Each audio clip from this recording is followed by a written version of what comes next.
선생님도 그렇게 농사를 조금 지어 보니까 이게 정말 어려운 일이다. 인간의 한계를 느끼는 그런 시간들이 너무 많았거든요. 우리가 뭐 본격적으로 한 것도 아니고 주말에 가서 조금 심고 뭐 수확하고 뭐 이런 정도인데, 봄에는 가물죠. 여름에는 또 홍수나죠. 엄청 뜨거워서 밖에 나가서 일할 시간이 없죠. 이런 것들, 그 다음에 또 워낙 또 겨울은 엄청 춥잖아요. 그러니 이 짧은 시간 동안 야외 생활하면서 뭐를 수확하고 하는 데는 이제 점점 더 한계가 있는 것 같아요. 그래서 요새는 이제 스마트팜 이런 기술을 자꾸 개발하잖아요. 그래서 스마트팜에 대한 기술 개발이 시급하다. 선생님이 한 그 유튜버로 봤나 모르겠는데, 어떤 젊은 남자가 그 지식산업센터 알아요? 거의 공실이야. 크게 이제 만들었는데 어디에 있는지는 위치는 잘 모르겠어요. 근데 이제 공실인데 그나마 또 지하 주차장에 딸려 있는 사무실도 있는 거예요. 거긴 당연히 아무도 안 하겠지. 그 위에도 공실인데. 그러니까 임대료도 너무 싸. 근데 그거 하나를 빌린 거예요. 그래갖고 선생님 좋아하는 이 삽목을 해가지고 이 LED 등으로, 식물 등으로 해서 선반에다가 그 삽목해서 기르기 시작을 한 거야. 그때 지하니까 온도 변화도 없잖아요. 응? 그리고 뭐 밤낮의 차이도 없이 LED로 하면 되니까, 또 LED는 굉장히 전력 소모량이 낮거든요. 그러니까 이제 냉난방비도 없고 이 불만 조절해주는 전기세 정도 뭐 이렇게 하면서 거기서 이제 모종을 좀 키워가지고, 삽목한 거 키워가지고 바로 차를, 또 주차장이니까 그냥 문만 열면 바로 상차가 가능한 거야. 응? 너무 편리하더라는 거야, 여러모로. 그래서 운반해 나가기도 좋고, 물건 갖고 오기도 좋고, 그래서 옆에 거 또 하나 할 예정이다. 뭐 이렇게 해서 매출액이 상당히 증가되는 이런 내용을 봤거든요. 그랬더니 이거 괜찮다. 그게 벌써 이제 재작년인가 이제 내가 본 건데, 그러니까 작년 다르고 올해 다르고 이 날씨가 정말 고통스러운 거예요. 그러니까 심어놓은 거 뭐 꽃 보고 뭐 열매 수확하고 뭐 이런 잠깐 기쁘긴 하지만, 그걸 위해서 진짜 내가 죽냐 얘가 죽냐 이거죠. 물 주다가 죽을 것 같으니까. 응? 새벽에 일어나가지고, 지금은 뭐 아침만 해도 너무 덥잖아요. 그러니까 아주 새벽에 일어나서 물 주고 다시 자더라도 그 견딜 수 있는 온도의 이 야외 활동을 해야 되니까 너무 힘든 거지. 그래서 진짜 앞으로의 농업 경쟁력을 갖기 위해서는 새로운 기술 개발이 필요하다. 그래서 스마트팜 기술력이 우리나라도 꽤 있거든요. 그래서 그런 쪽으로도 많이 생각을 해봐야 될 것 같아요. 그리고 실내 농업. 선생님이 그래서 그 생물실에 스마트팜 기기를 들여놨잖아요. 그래서 이게 2, 3년 전에 이제 지원 받아가지고 생태전환 교육한다고 그 스마트팜 기계가 800만 원짜리야. 그 두 개 합쳐가지고 가운데서 제어하는 건데, 그냥 온도, 습도, 빛 이거 광량 제어하면서 거기서 환기도 다 되는 이런 시스템이라고 해서 구입을 했는데 완전 스마트하지가 않은 거예요. 아직 기술이 그 정도가 아니야. 그러니까 그러니까 우리 냉장고 같은 경우도 밀폐되어 있긴 한데 문 열면 막 성에 끼잖아요. 그리고 살짝 열려있으면 막 물이 떨어지지. 근데 이 스마트팜 같은 경우도 완전 밀폐된 게 아니니까 온도를 시원하게 하면 밑에 물이 막 떨어지는 거야. 그리고 물 비워줘야 되고, 그 다음에 영양액을 넣어줘야, 땅이 아니기 때문에 그 영양액을 넣어줘야 자라니까 또 영양액 타가지고 물을 또 넣어줘야 되고, 얘가 물은 또 금방금방 먹어가지고 참 손이 많이 가더라고요. 그러다가 그 안에 진딧물이 한번 다른 모종에서 거기 딸기 모종 한번 키워보자고 해갖고 하다가 진딧물이 번지기 시작하니까 상추가 먹고 그냥 진딧물 투성이가 돼가지고 먹을 수가 없는 거야. 아무리 잡아도 안 되고 약초도 안 되고 다 끄집어내서 소독한 다음에 다시 해도 어디에서 살아있어도 또 진딧물 생기고 그게 참 어렵더라고요. 그래서 여러 가지 그 스마트팜에 대한 어려운 점을 극복해서 우리가 이 날씨에도 뭔가 계속 먹을 거를 만들어내는 거 이거는 정말 중요하잖아요. 우리가 인간이 사는 데 있어서 중요한 거 아주 기본적인 건 변화하지 않잖아요. 먹는 거, 입는 거, 자는 거 이거에 대한 논의는 계속돼야 된다. 그거를 빼놓고 다른 논의를 해서는 안 되는 거죠. 이번 그 협상도 뭐 분리할 대로 분리한 거지만 그래도 이제 쌀과 소고기 시장 개방 안 한 것만 해도 참 다행이다 싶은 그 농민들의 마음이 이제 아마 그럴 거예요. 다른 건 몰라도 우리 먹고 사는 문제에 있어서 종속돼선 안 되니까 우리가 지금도 굉장히 놀고 있는 논이 많거든요. 쌀이 넘쳐나요. 그러니까 이제 포기하고 하는데 시골에 있는 농사 짓는 사람들은 나이 들고 뭐 밭농사 조금 뭐 자기 먹을 거리나 겨우 하지 이거를 대규모로 하는 데가 점점 줄어들어요. 이런 날씨에는 뭐 특히나 더 그러죠. 일하다가 쓰러지는 뭐 할머니들 많잖아요. 문제가 심각하다. 네. 그런데도 불구하고 쌀 같은 거 전량 수입해서 먹는 걸 하면 안 되는 이유가 거기에서 쌀값을 점점점 높인다든지 또 나중에 자기네 먹을 것도 부족해서 우리한테 안 준다든지 이렇게 되면 정말 그땐 큰일 나잖아요. 그래서 농지 같은 경우도 절대 농지로 땅 묶어놓고 벼농사 이외에는 딴 거 못하게 하거든요. 그래야지 우리가 기본적인 먹을 거리는 안정적으로 우리가 자급자족할 수 있으니까 그런 문제들이 진짜 좀 앞으로는 점점 더 전쟁일 거예요. 식량 전쟁, 그죠? 네, 전쟁이죠. 자, 그래서 우리가 지구에 진짜 잘 살아남기 위해서는 우리가 잘 살기 위해서는 우리 이외에 다른 식물, 동물들도 잘 살 수 있는 환경을 유지하는 게 중요하다. 그게 생태계의 평형 원칙이거든요. 그래서 우리 말고 어떤 생물들이 다양하게 있는가, 그 다양성은 어떻게 유지되는가 이런 거를 요즘 굉장히 중요하게 여기죠. 그래서 한동안은 이 분류에 대한 공부를 안 했어요.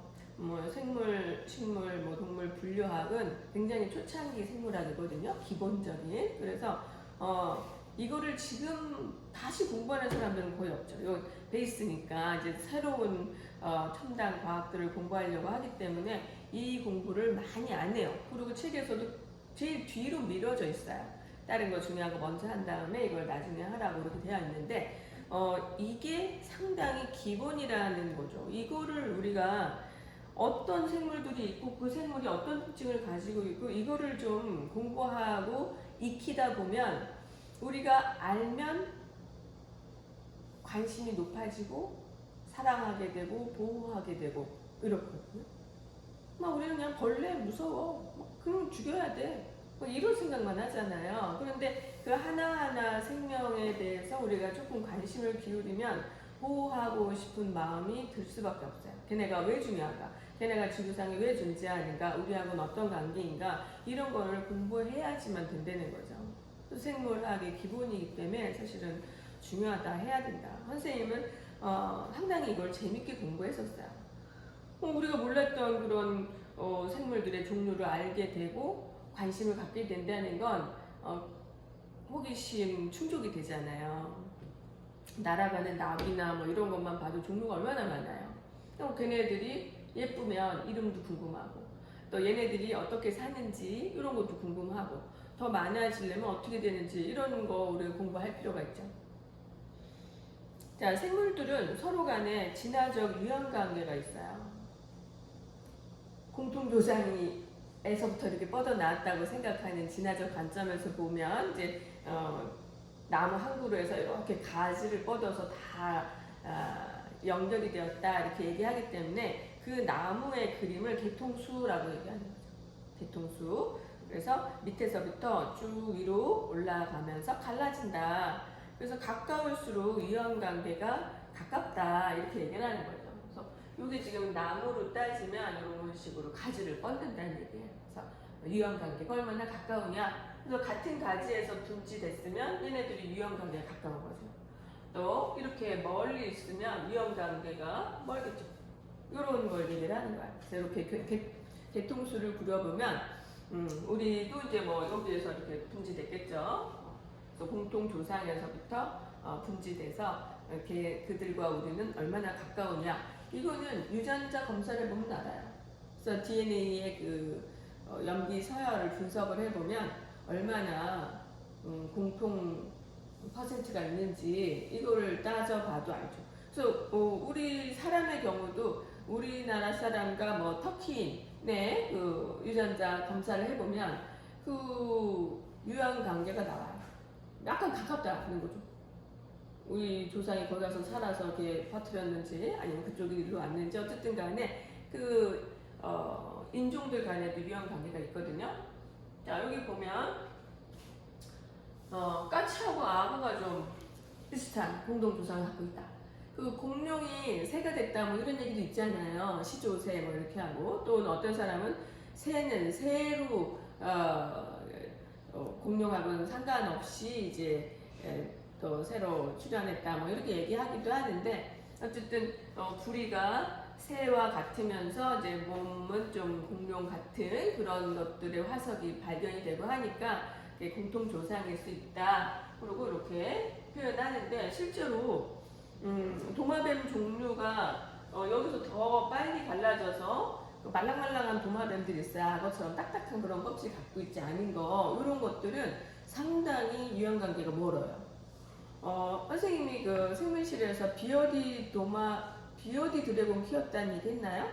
약간 주황색으로 몸이 딱딱한 껍질로 돼 있어가지고 탈피하는 그런 도마뱀인데 처음에 요만할 때 졸업생 아버지가 이제 집에서 키우기가 힘들고 식구들이 너무 싫어해가지고 어떻게 이제 학교에서 좀 키워주겠냐 해가지고 도마뱀 여러 마리를 한꺼번에 받았어요.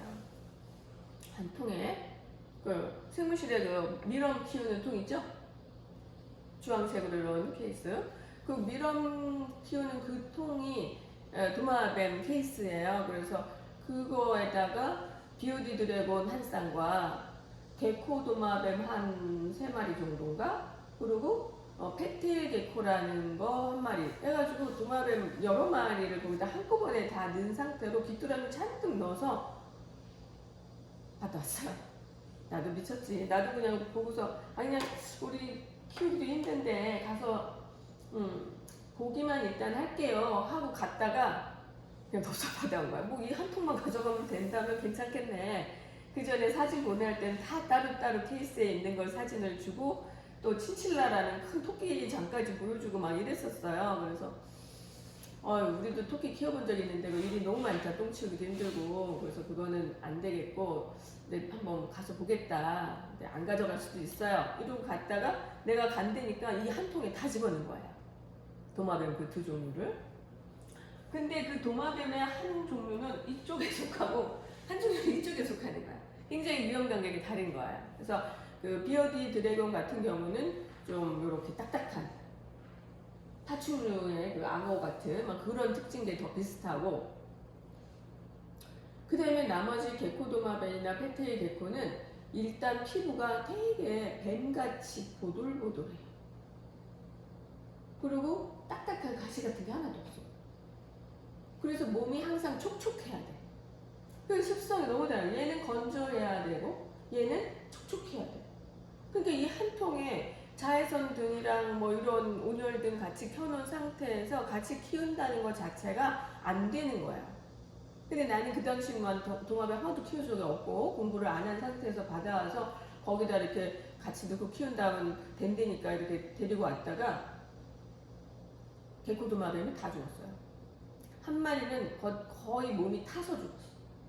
탈피를 하려고 이렇게 습식 환경에 구멍 뚫린 그 습식 환경에 들어가서 탈피를 해야 되고 거기에 항상 촉촉해야 되는데 얘가 거길 못 찾아가지고 계속 이렇게 돌길래 제가 왜 그런가 했더니 그 다음날 거의 살갗이 거의 타고 약간 빨개진 상태로 죽어있더라고요.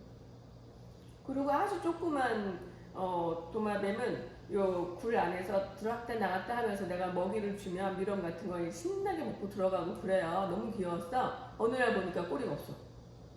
이 비어디 드래곤이 공격한 거예요. 밤중에 이렇게 돌아다니는 거예요.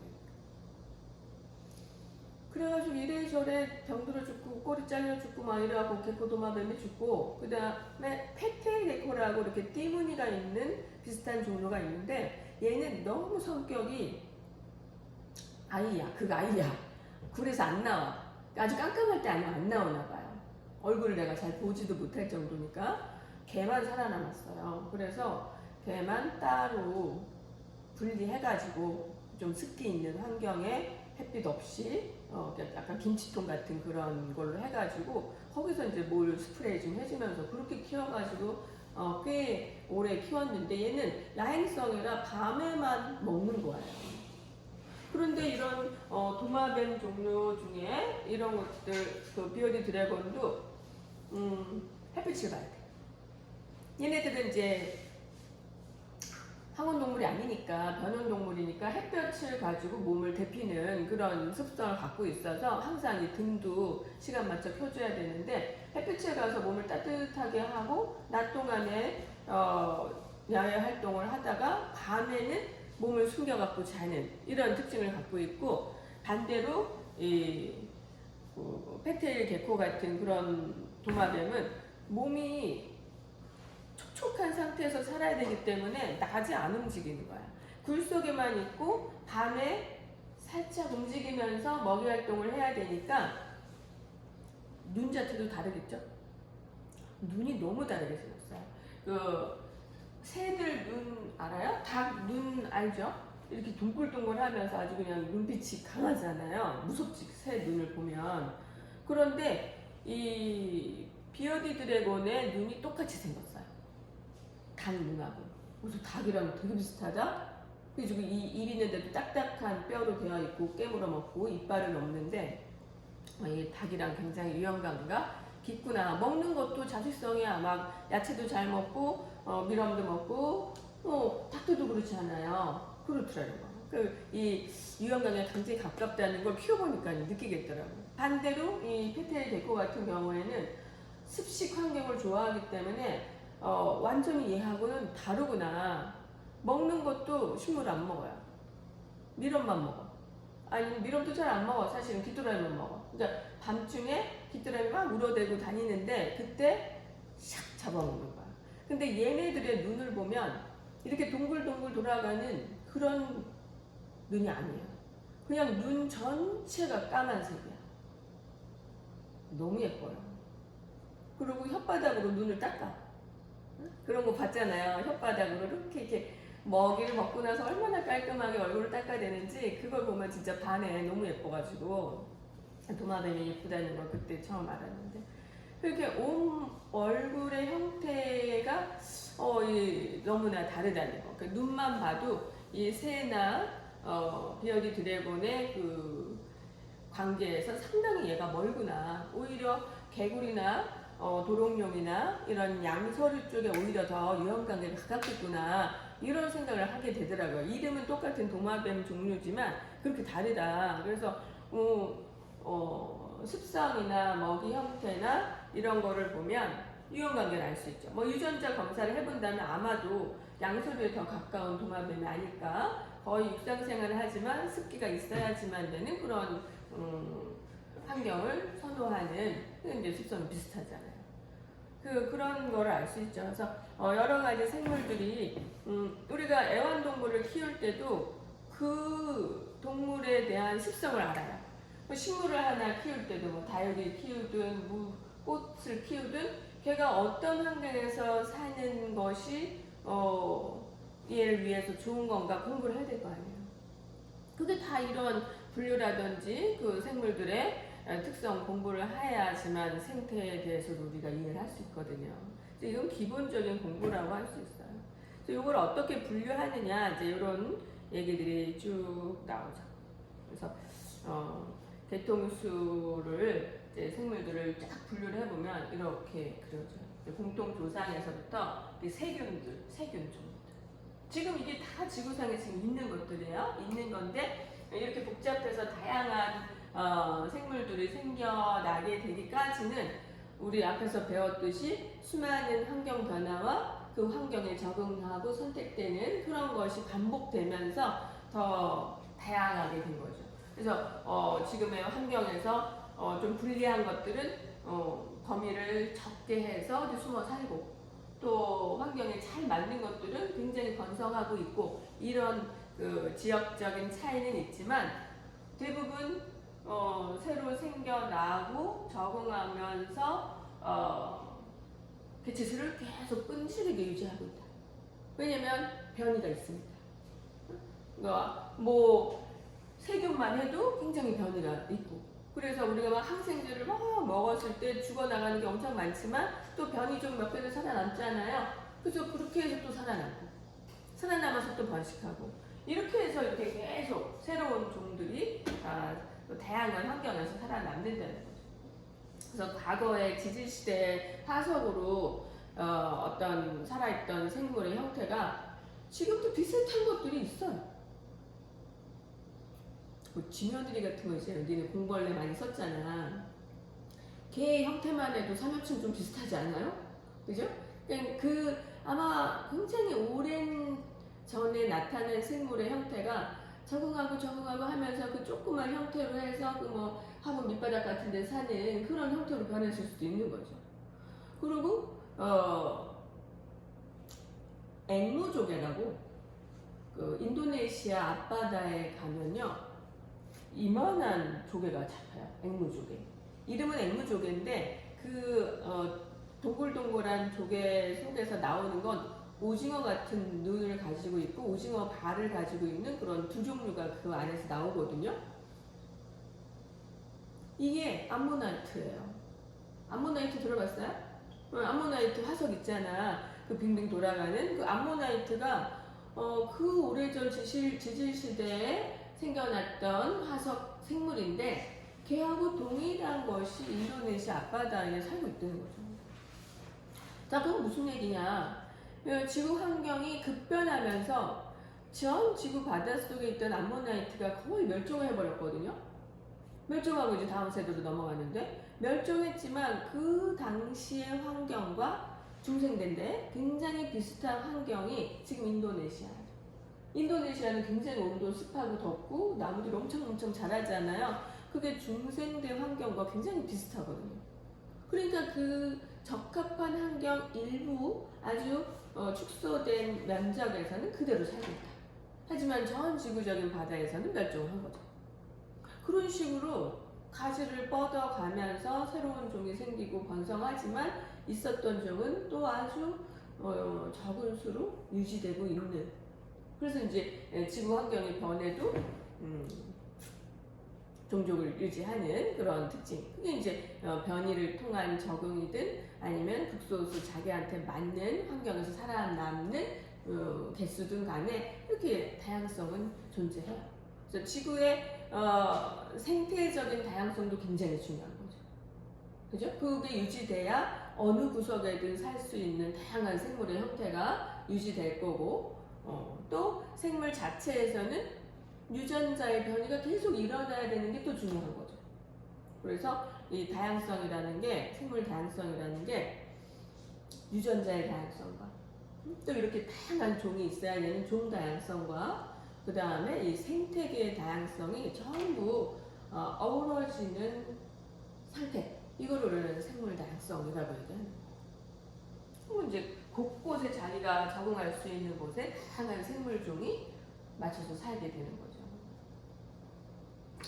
자, 이게 이제 세균 지금도 이거 굉장히 많이 있는 것들이죠. 대장균 우리 몸에도 살고, 이거 뭐 매독균, 포도상균 손바닥에 굉장히 많이 살죠. 살모넬라균 음식 상황 이거 먹고서 식중독 걸리고 이러잖아요. 어패류 같은 데도 많고.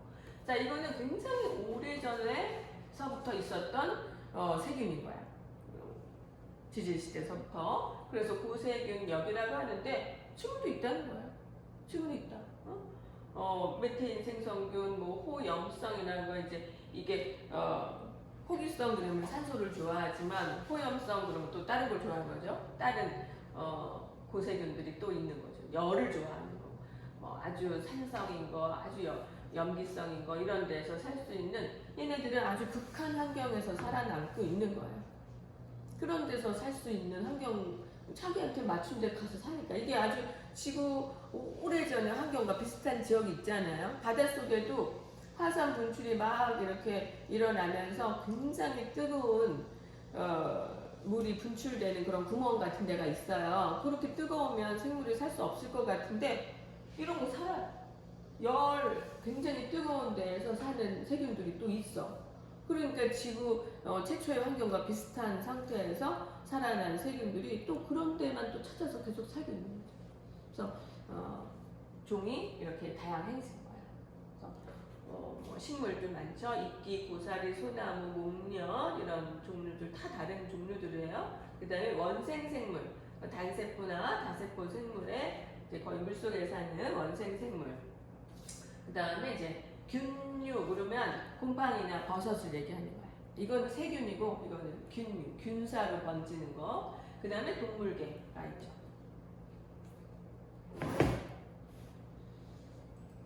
자, 고세균이 아까 얘기했듯이 이렇게 여러 가지 아주 열악한 다른 생물이 살기에는 너무 힘든 그런 데 사는 생물들. 이거를 이제 고세균이라고 얘기하고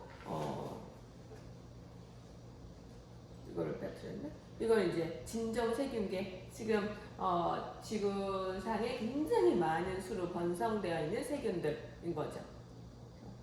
보통 이런 거 우리 몸에 거의 같이 붙어 살고 있죠.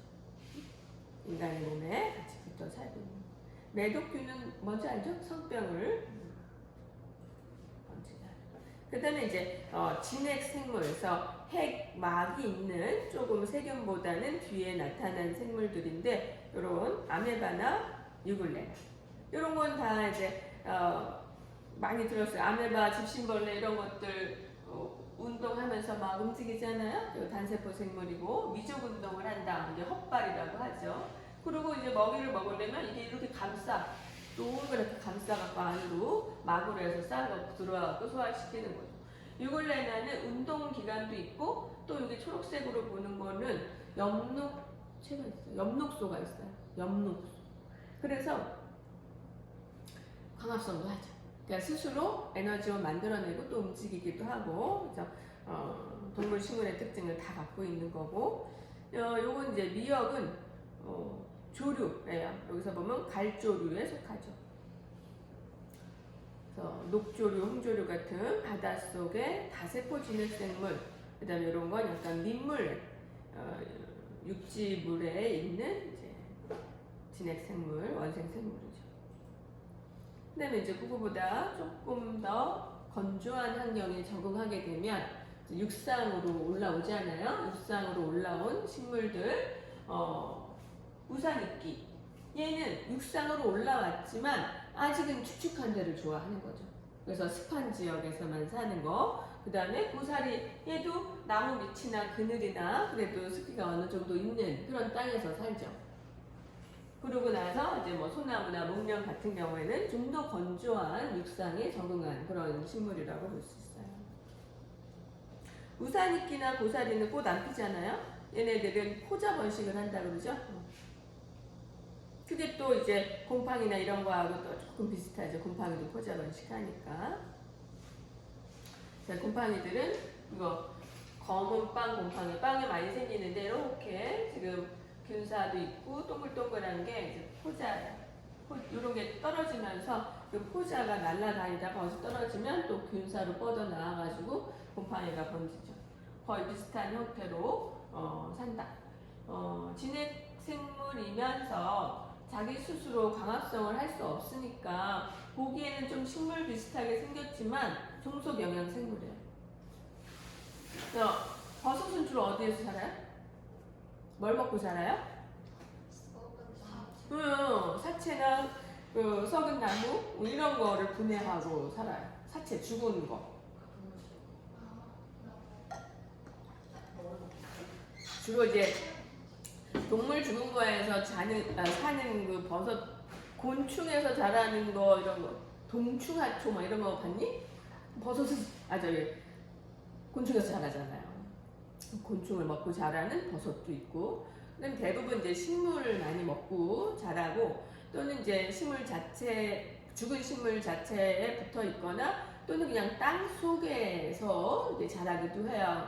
그 소나무 밑에는 송이버섯이 자라거든요. 그러니까 소나무에 여러 가지 떨어진 거, 나무 썩은 거 그 밑에 있을 거 아니야. 그러면 그런 흙 속에서 자라요. 그러니까 소나무는 우리가 직접 먹기가 힘들지만 송이버섯은 먹기 좋잖아요. 그래서 소나무 먹는 효과가 있는 거예요.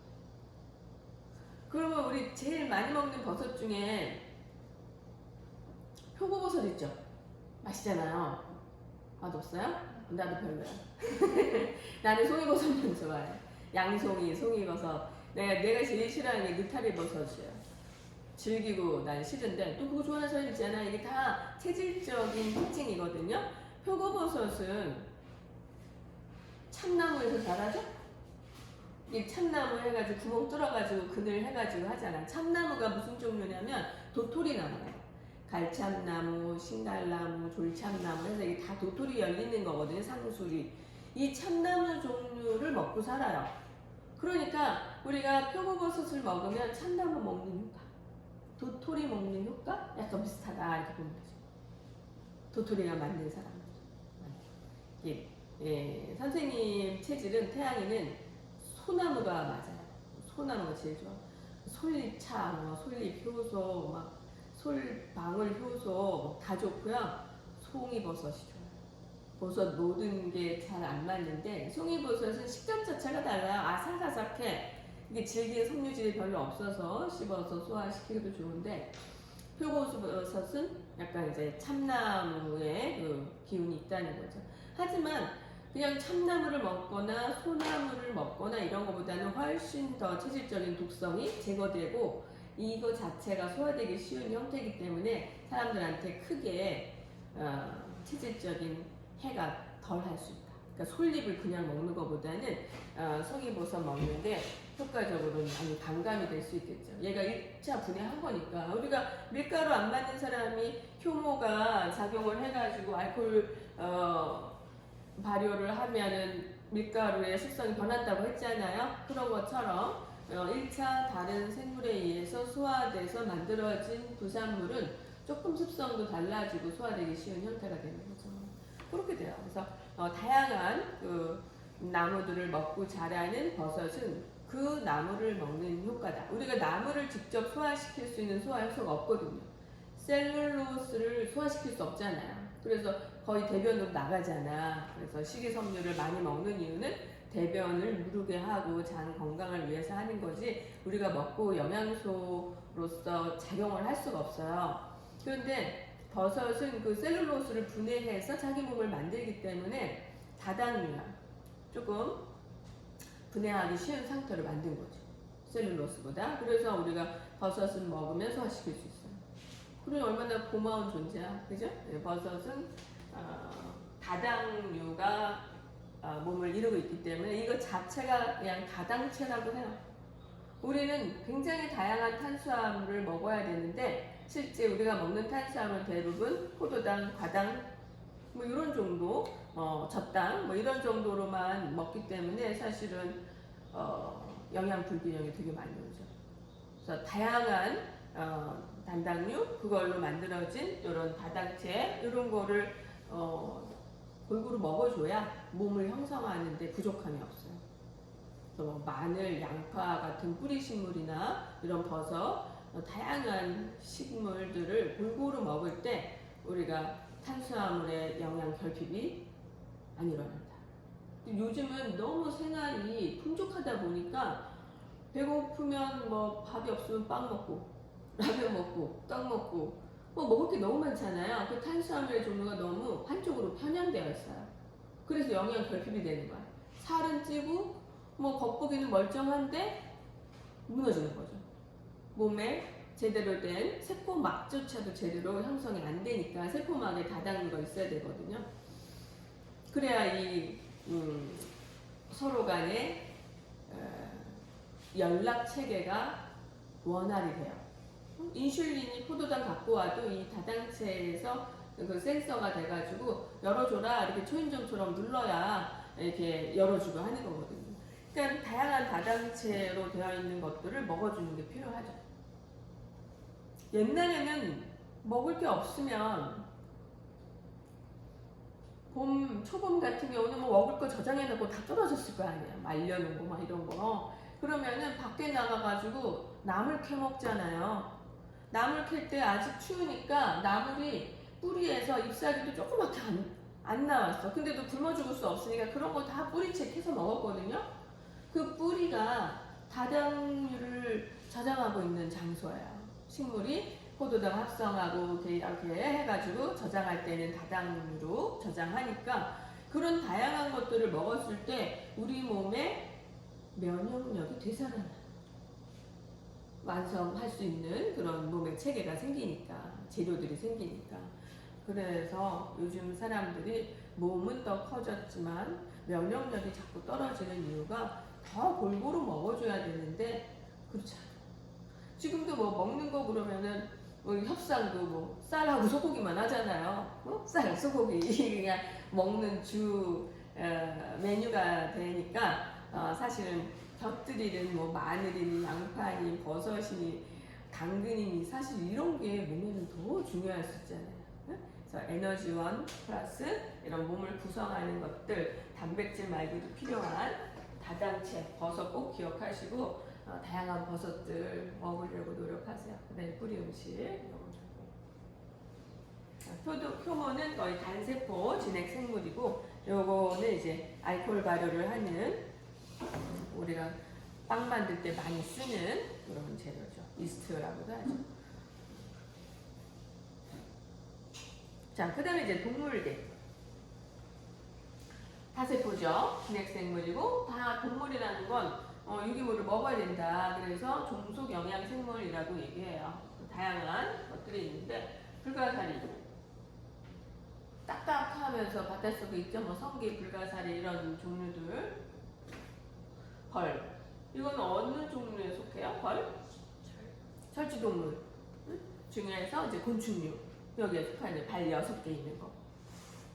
그 다음에 이제 침팬지는 척삭 동물 중에서 이제 포유류에 속하는 거죠. 자, 그 다음에 이제 식물이야. 식물이 사실 세포성 구조로 볼 때도 제일 복잡하잖아요. 세포막과 미토콘드리아만 있는 동물 세포에 비해서 세포벽도 더 있고 엽록체도 더 있고 혼자 생활할 수 있는 독립 영양 생물이고 더 완벽한 생물체다라고 볼 수 있겠죠. 또 수명도 훨씬 길잖아요. 식물 같은 경우는 몇백 년 막 사는 것도 많죠. 완벽한 생명체라고 볼 수 있죠. 그래서 강합성 색소가 있어서 강합성하고 세포벽을 우리는 셀룰로스라고 얘기해서 이건 우리가 소화시킬 수도 없고 점점 딱딱해지면서 지탱하는 그런 구조로 해서 어마어마하게 커지는 나무들도 있죠.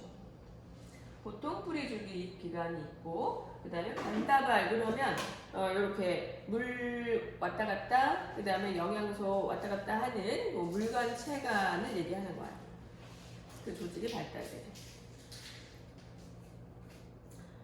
그래서 이런 그 관다발이 있냐 없냐 그 다음에 꽃이 피냐 안 피냐 씨를 맺히냐 안 맺히냐 뭐 이런 걸 가지고 식물을 구분을 해요.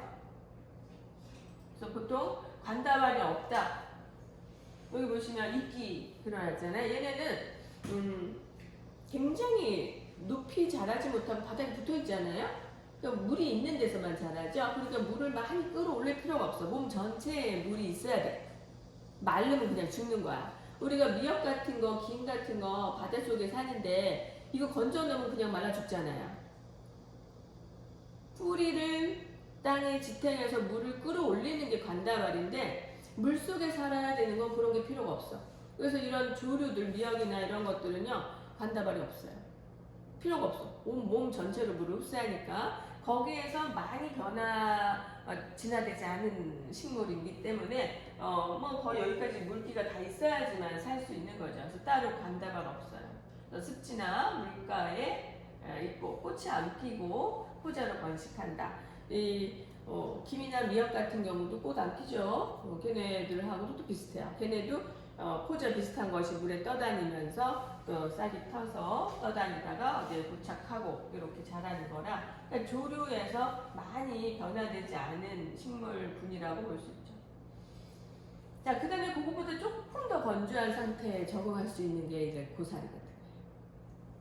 쇠뜨기 들어봤어요? 쇠뜨기 진짜 엄청 많아. 고사리보다 조금 더 건조한 데 많이 자라요. 근데 얘네들 꽃은 안 피고 그냥 잎만 이렇게 파랗게 자라는 건데, 당연히 채관, 그 다음에 헛물관, 그래서 약간 물간인데 다른 식물처럼 확실하게 되어 있지 않다. 그래서 이렇게 꽃이 안 피니까 종자도 없겠죠. 그래서 얘도 포자 번식하는 거예요. 포자로 번식하는 건 이끼류하고 거의 비슷하죠. 그늘지고 습한 데서 하는데 이끼보다는 조금 더 키 높이 자랄 수 있는 게 조금 더 건조한 데 적응이 됐다. 이렇게 볼 수 있어요. 뿌리 줄기 잎이 있어서 뿌리가 땅속으로 박혀있죠. 자, 그 다음에 이제 종자식물. 뿌리 줄기 잎이 구별이 뚜렷하고 그 다음에 관다발이 아주 잘 발달되어 있어서 씨가 생기는 그런 식물들이에요. 소나무 같은 것들이 있고, 아까 목련의 예를 들었는데 소나무 같은 거 꽃 피어요. 봤니? 소나무 꽃? 어떻게 생겼어? 잘은 기억 안 나는데 끝에 약간 달려있지 않았어요? 동그란 거 뭐 달려있지? 네. 그게 꽃이에요. 그리고 밑에 보면 노란 것도 이렇게 동글동글한 거 이렇게 달려있지? 그게 이제 수술, 숫꽃. 그 다음에 위에 암꽃이 있어. 근데 이런 목련이나 이런 꽃들처럼 꽃잎 이렇게 확실하게 보이는 꽃잎이 없어요. 그래서 꽃잎, 꽃받침 이런 게 발달하지 않고 그냥 이렇게 밑씨라는 게 얘네는 씨방 속에 밑씨가 있어가지고 우리 사람 동물로 치면 이제 난자와 같은 그런 게 밑씨가 있고 그 다음에 꽃가루가 이 수술 머리에 이렇게 동그랗게 붙어 있잖아요. 여기 꽃가루가. 그래서 꽃가루 여기 딱 붙으면 지금 이렇게 그려놓은 게 지금 꽃가루에서부터 관이 내려가가지고 수정하려고 가는 거야. 그럼 이제 정액이 간단 말이에요. 좀 그런 식으로 이제 씨가 생기는 건데, 얘네는 암꽃이 위에 피고 숫꽃이 요 밑에 노랗게 있으면서 그 노란 꽃가루가 봄에 엄청 날리잖아요. 그거를 이렇게 다져가지고 다시 만들죠? 그런 얘기 들어봤어요? 그 소나무의 그 꽃가루, 화분, 송악가루 얘기 들어봤죠? 그 송악가루를 모아가지고 꿀하고 반죽해서 다져서 이렇게 화식이라고 하나? 그거 뭐라고 하니? 이름이 이제 생각이 안 나. 그거 맛있네요. 그지? 그거 맛있죠? 그거 만들어요. 우리 다음 때 만들었잖아, 저인데. 학교에서 만들었어? 아니, 초등학교 때 영양사 쌤이 그걸 했었어? 그걸? 그 소나무 밑에 노란 숫꽃 필 때 그 가루를 모아가지고 요거를 반죽해서 이렇게 눌러 꽃 모양으로. 그래서 아마 화식이라고 이름이 하도 나도 먹어본 지 오래돼가지고 이름이 생각이 안 나는데, 다시? 화식? 다시? 생각 안 나? 그렇게 꽃 모양으로 만들어요. 그렇게 만들고 요게 이제 굉장히 고급 간식이죠. 그거 소나무 송악가루 모으는 게 되게 쉽지 않잖아요. 이렇게 그거 가지고 하는. 이게 소나무가 몸에 맞는 체질한테 굉장히 좋은 거겠지. 근데 그 체질 반대의 체질도 먹을 수 있는 게 꿀의 버무려니까. 꿀은 또 체질에 맞지 않거든요. 그 태양이는 소나무는 모든 게 맞지만 꿀은 안 맞아요. 열이 많은 음식이라. 이거 두 개를 반죽하니까 아무 체질이나 먹어도 괜찮게 이렇게 중화시키는 거죠. 그 대신 이제 어느 체질에도 특별하게 도움이 되지도 않겠지. 반대로 너는 꿀만 먹고 나는 송악가루만 먹고 이런 게 훨씬 더 몸에는 좋은 건데, 옛날에는 체질을 모르니까 이거 한 가지만 먹고 배탈이 나거나 아프거나 이러더라. 그러니까 두 가지를 섞은 거야. 대부분 그걸 섞어요. 반대되는 성질을 섞어서 먹으면 너도 안 죽고 나도 안 죽고 그냥 괜찮더라 이렇게 해서 음식 문화가 발달하는 거죠. 굉장히 과학적이잖아요. 우리나라 사람들 머리가 좋고 안 죽으려고 어떻게든 부족한 음식 문화, 음식 그 종류 중에서 자연에서 먹을 수 있는 것을 획득해서 먹어가면서 살았는데 그 과정이 참 영리하더라고요. 선생님 보니까. 그리고 이제 우리 삼색 나물 해가지고 제사 지낼 때나 뭐 명절 때 꼭 먹잖아요. 그때 빠지지 않는 게 고사리하고 도라지야. 근데 이 두 개가 완전히 달라요. 아까 고사리는 습한 데 자라잖아요. 그래서 고사리에 이렇게 순 올라올 때 그걸 똑똑똑 끊어가지고 데쳐가지고 그거를 볶는 거거든요. 이거는 굉장히 습한 음식이에요. 그러니까 몸이 건조한 사람들한테는 좋겠죠. 엄청 습한 음식이니까. 그래서 이거를 몸이 습한 사람이 먹으면 좋겠어요, 안 좋겠어요? 안 좋겠지? 그래서 이 습한 사람들이 그거 먹으면 몸이 점점 안 좋아지는 거야. 그래서 우리나라 사람들, 남자들 태음인도 많은데 태음인한테는 이게 굉장히 독이 되는 음식이에요. 그래서 옛날에 고사리가 남자들한테 뭐 나쁘다, 뭐 정력을 떨어뜨린다, 뭐 별 얘기가 다 있었어요. 그런데 이 고사리를 우리나라 사람들은 어떻게 먹냐면 데쳐서 물에 우려. 물에 오랫동안 우려. 약성이 다 빠져. 건더기만 남기는 거야. 소금 넣고 끓여서 물에 불려요. 다 빠지게. 그러고서 볶아 먹고 뭐 깨소금 치고 막 참기름 넣고 해서 먹으면 깨소금 참기름이 또 태민한테 좋거든요. 그러니까 완전히 약효는 없는 그냥 일반 에너지원이 되는 거죠. 그 다음에 도라지가 뿌리 음식이잖아요. 하얀색 뿌리는 태음인한테 굉장히 좋아요. 태음인 폐에 찬 기운을 없애고 뜨겁게 해주고 건조시키는 그런 특징을 갖고 있거든요. 그 도라지 뭐 산에 가면 막 생으로도 막 씹어 먹기도 하잖아요. 그런데 이거를 어쩌다 한 번이지 맨날 그렇게 씹어 먹으면 선생님 같은 반대 체질은 폐가 더 뜨거워지겠죠. 건조해지고. 그럼 죽죠. 그래서 이걸 또 어떻게 먹냐? 잘게 썰어가지고 또 물에 불려. 약성을 다 빼는 거야, 물에. 그래가지고 볶아서 기름에서 데쳐 이렇게 해서 나물을 해먹는 거예요. 그럼 먹으면 도라지의 쓴맛 없잖아요. 그냥 고소한 그런 맛이 나지. 그래서 특유의 향과 그 맛을 다 빼버린 상태로 나물을 만들더라는 거예요. 그러니 너도 먹고 나도 먹지만 둘 다 안 죽으려면 이렇게 먹어야 돼요. 그 오랫동안 먹어왔던 결론 이렇게 해야 안 죽는다. 자, 그러니까 어떻게 먹으면 돼? 체질만 알면 너는 고사리 먹고 나는 도라지 먹고 이렇게 나눠 먹으면 되는 거예요. 그러니까 도라지를 제일 좋은 거는요, 고춧가루, 맵게 마늘 해가지고 그렇게 해서 구워 먹으면 태음인한테는 제일 좋죠. 맵고 자극적이게, 그리고 약성 빼지 않고 그대로. 그 다음에 양이는 고사리를 물에 불려서 독성 빼지 말고 그대로 생으로 볶아 먹으면 더 좋겠죠? 그러면 그 고사리 특유의 냄새가 너무 맛있거든요. 거의 고기 같은 그런 맛이 나는데 그런 거를 우리가 조금만 더 연구하다 보면 서로 나눠서 먹으면 된다. 그러니까 욕심을 버려야 돼. 이것도 먹고 저것도 먹으려는 욕심 때문에 그렇게 된 거잖아. 넌 그거 먹고 난 이거 먹으면 되는데 난 다 먹고 싶어. 그러다 보니까 막 섞어가지고 먹어서 이렇게 되는데 하도 먹을 게 없어. 먹을 게 없으니까 이거라도 먹어야 되니까 너도 나도 먹고 살려면 이렇게 다 섞어서 먹는 문화가 이제 발달하게 된 거죠. 돼지고기 먹을 때는 항상 보면 김치를 많이 먹어요.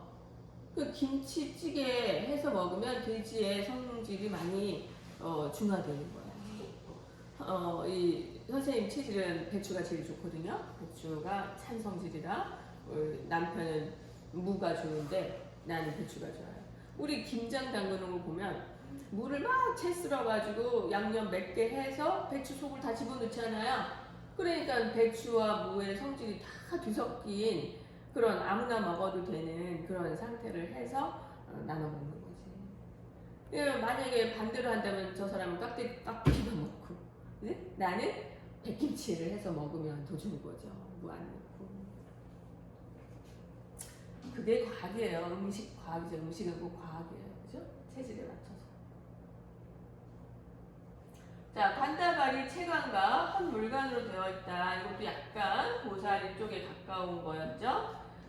그 다음에 여기 보시면 이제 가장 나중에 만들어진 식물인데 미씨가 시방 속에 이렇게 쌓여서 보호되고 있고 수술 꽃가루가 묻으면 여기서부터 밑으로 쭉 내려와서 이렇게 들어가가지고 수정이 일어나는 거예요. 그러면 이제 씨가 된 거죠. 수정이 되면 종자가 발달이 된다. 그래서 이게 물관과 체관이 확실하게 이루어진 그런 식물이다. 속시식물. 이제 속시식물 중에서도 우리가 이런 백합 종류들 있잖아요. 수서나 백합, 튤립 이런 것들은요. 외떡잎 식물이라고 하는데 사실 쌍떡잎 식물보다 더 나중에 생겨난 식물이에요. 좀 진화상으로 좀 더 진화했다라고 볼 수 있고요. 그리고 관다발이 이렇게 불규칙적이라서 부피 생장이 없죠. 좀 가늘잖아요. 다 키도 많이 안 커. 얘네는 이렇게 해서 요 가운데가 형성층이라고 해서 여기만 세포 분열을 막 활발하게 하니까 점점점 두꺼워져서 부피 생장, 나무, 큰 나무도 자라고 해요. 근데 이 외떡잎 식물이 자라는 그 생활상을 보면 대부분 알뿌리가 있거든요. 그래서 지금같이 이렇게 막 건조하고 막 비 많이 오고 벌레 많고 이런 혹독한 환경에서 그냥 땅속에 있는 거예요.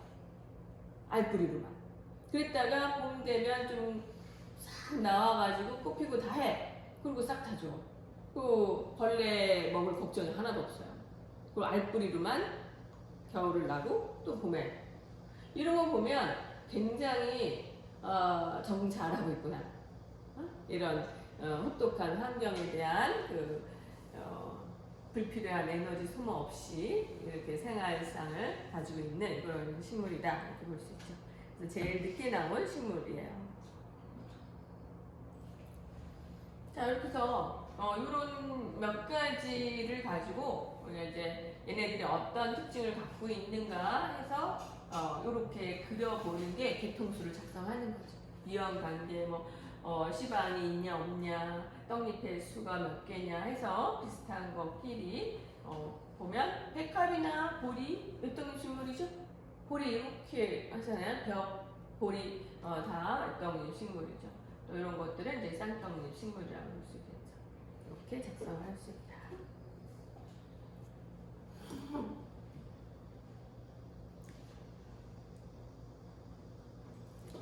자, 동물의 경우를 조금 몸의 형태를 좀 보시면 동물 분류를 좀 해보시면 몸의 형태가 우리도 이렇게 좌우대칭이죠. 그 다음에 이런 거는 방사대칭이라고 해요. 그래서 이렇게 대칭이 없는 경우도 있지만 대칭이 방사대칭과 좌우대칭성이 있다. 자, 동물은 해면동물이라고 있어요. 해면이라고 해서 약간 퍼석퍼석하고 가위 같은 데 붙어 있는데 우리 꽃꽂이 할 때 녹색으로 된 거 해면이라는 얘기 하죠. 녹색 이렇게 사각으로 해서 퍼석퍼석한데 꽃꽂잖아요. 그거하고 비슷한 몸의 특징을 갖고 있는 거예요. 그래서 옛날에는 진짜 해면으로 썼는데 요즘은 인공으로 만들죠. 그 다음에 이런 해파리나 말미잘, 산호 같은 것들은 촉수를 가지고 있는 방사대칭인데 이런 자포동물이라고 얘기해요. 동물의 분류만 간단히 하고 끝내죠. 편형동물 그러면 이렇게 플라나리아 좌우대칭이면서 납작한 디스토마, 촌충 이런 게 편형동물. 환형동물은 동그란 지렁이에요. 지렁이, 갯지렁이, 거머리 같은 거를 환형동물. 가만히 보면요, 이런 린이 있어요. 환형의 린이. 그런 게 없는 게 이제 이런 선형동물이 있죠. 이거는 예쁜 포화선충 많이 들어봤죠? 네, 요거 땅 속에 사는 아주 작은 그런 건데 지렁이보다 훨씬 더 작고 린이 없어요. 대부분 기생하는 거 회충, 요충도 들어가고 그 다음에 이제 오징어 같은 거 염치동물, 대합, 다슬기 몸이 물렁물렁하다 이런 뜻이야. 그 딱딱한 껍질에 쌓여 있거나 여기에 오징어 뼈 같은 거 딱딱한 거 들어가 있죠? 뭐 그런 특징이 있고 몸 전체는 말랑말랑하죠. 그 다음에 이제 절지동. 다리에 마디가 있는 거. 그래서 전부 몸이 딱딱한 외골격으로 덮여 있으면서 탈피해서 자라고 이런 것들이 속한다. 절지동물, 뭐 곤충류, 갑각류, 거미류 뭐 이렇게 나누죠. 급히동물의 불가사리, 성게, 해상, 방사대칭, 내골격이다. 조그만 뼈들 조각이 있어요. 그 다음에 이제 우리도 여기에 속하는데 척삭동물, 창고기, 여기에 이제 신경관 같은 게 이렇게 쭉 이어져 있다는 거죠. 우렁생이는 저거야, 멍게. 멍게도 굉장히 그러니까는 지나상으로는 위쪽에 있는 이 신경이 생기는 거죠. 아주 근데 이제 적기 때문에 미삭동물이고 이게 머리 쪽에서부터 이만큼 있는 게 이제 창고기, 두삭동물. 그 다음에 이제 우리 척추동물. 이거는 머리서부터 꼬리 있는 데까지 전부 척추로 해가지고 거기에 신경이 지나는 그런 동물이죠. 자, 이렇게 생물들이 다양하게 분류될 수 있다. 오늘 여기까지 하고요. 다음 시간에 생명공학 기술 조금 남은 거 하고